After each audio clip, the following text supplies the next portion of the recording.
പ്രശ്നമുണ്ട്. ഈ northern സ്റ്റെലെ field എന്ന് പറയുന്ന ഈ ആർക്കിയോളജിക്കൽ സൈറ്റ് 9 മണിക്ക് തുറക്കുകയുള്ളൂ. അത് ടിക്കറ്റ് എടുത്ത് കയറുകയും വേണം. ഞാൻ ചോദിച്ചു എഫ്രൈമിനോട് ചോദിച്ചു എന്താ ഇതിനൊരു വഴി.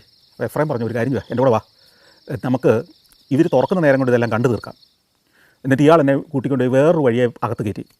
ഈ ഗേറ്റ് വഴി അല്ലാതെ വേറൊരു വഴിയുണ്ട്. ഈ സ്ഥിരം ഗൈഡാണല്ലോ, അയാൾക്ക് വഴിയൊക്കെ അറിയാം. എന്നിട്ട് പറഞ്ഞ് തിരിച്ചിറങ്ങുമ്പോൾ നമുക്ക് ടിക്കറ്റ് എടുത്താൽ മതി, കാര്യം നടന്നാൽ പോരെ, അവർക്ക് ടിക്കറ്റിൻ്റെ പൈസയും കിട്ടണം, നിങ്ങൾക്ക് പെട്ടെന്ന് പോകാൻ വേണം. അപ്പോൾ ഈ പ്രായോഗിക ബുദ്ധിയുള്ള ഒരു ആഫ്രിക്കക്കാരനെ ഞാൻ അപൂർവമായിട്ട് ഇങ്ങനെ കാണാറുള്ളൂ. അകത്ത് കയറി ഈ ദൃശ്യങ്ങളൊക്കെ പകർത്തിയെടുത്തു. അവിടുത്തെ പ്രധാന രാജാക്കന്മാരുടെ ഒക്കെ വലിയ ഒബിലിസ്കുകൾ, ചിലത് ആകാശത്തേക്ക് നിവർന്നിങ്ങനെ നിൽക്കുന്നു, ചിലത് മറിഞ്ഞു വീണ് കിടക്കുന്നു, മറിഞ്ഞു വീണ് പൊട്ടി തകർന്ന് പല കഷ്ണങ്ങളായി കിടക്കുന്നു. ഈ പൊട്ടി തകർന്ന് കിടക്കുന്ന പലതിന് 500 ടണ്ണ് വരെ ഭാരമുള്ളതാണ്. ഈ 500 ടൺ വരെ ഭാരമുള്ള ഈ ഓരോ ഒബിലിസ്കും ഇവിടുന്ന് 6 കിലോമീറ്റർ അകലെയുള്ള ഒരു വലിയൊരു ക്വാറിയിൽ നിന്ന് വെട്ടിയെടുത്ത് ആനയും മനുഷ്യനും ചേർന്ന് കെട്ടി വലിച്ച് ഇവിടെ കൊണ്ടുവന്ന് സ്ഥാപിച്ചതാണ്. എത്ര നൂറ്റാണ്ട് മുമ്പ്, ആയിരക്കണക്കിന് വർഷങ്ങൾക്ക് മുമ്പ് ഉണ്ടായ സംഭവമാണ് ഞാനീ പറയുന്നത്.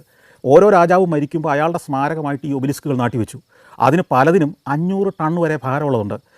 ഒരു